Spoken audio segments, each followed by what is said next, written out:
सुनकर देखो, सुनकर देखो, सुनकर देखो जी। ममता राहुल मोदी बोले, लिखे जितेंद्र जी।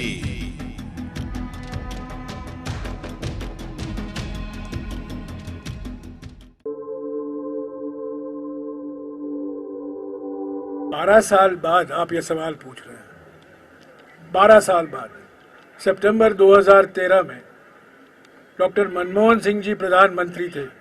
लोकसभा में और राज्यसभा में एक प्रगतिशील और मैं समझता हूं क्रांतिकारी कानून पारित हुआ, जो 1894 का कानून में संशोधन नहीं पर पूरे तरीके से बदला, उसको उखाड़ कर फेंक दिया और नया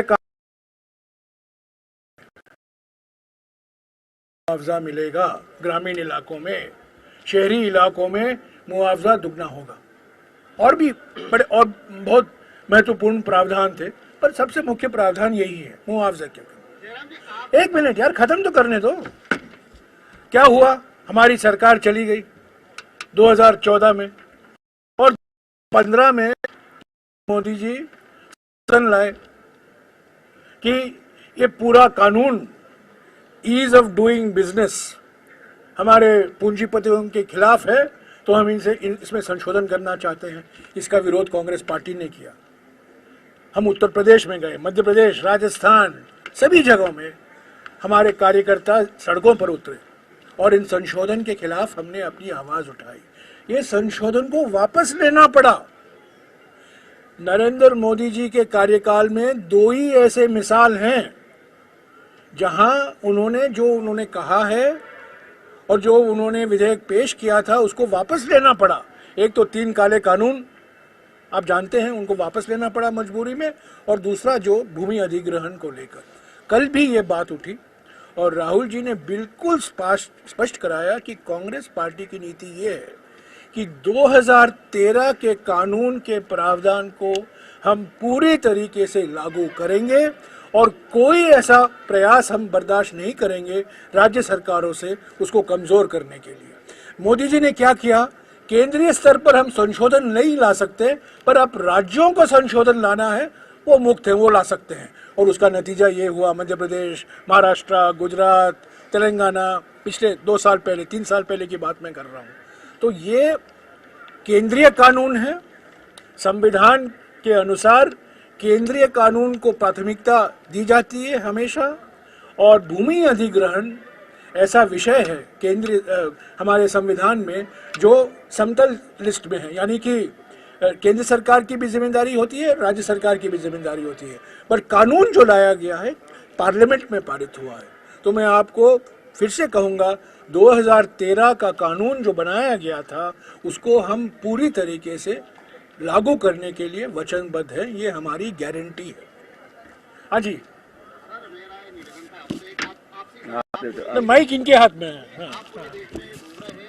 इंडिया जो गठबंधन है उसको आप किस स्तर पर देख रहे हैं देश भर में, क्योंकि अब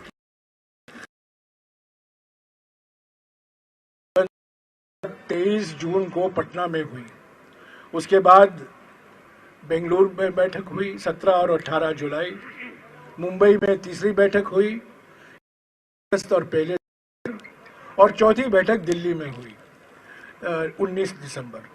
28 पार्टियां थी और इसका एक नतीजा ये था कि अचानक प्रधानमंत्री ने मरे हुए एनडीए को पुनर्जीवित करने की कोशिश की। आपको याद होगा जब इंडिया गठबंधन की घोषणा की गई थी तब इंडिया से 2 आई निकालो, ईमानदारी और इंसानियत, वो एनडीए बन जाता है। इंडिया से पहला आई निकालो और चौथा आई निकालो तो एनडीए बन जाता है। तो एनडीए को इन्होंने पुनर्जीवित किया। 28 पार्टियां थी। इन 28 पार्टियों में से एक पार्टी के नेता ने पलटी कर दी। उनका इतिहास ही पलटी का पलटी है, वो तो पलटी के उस्ताद है।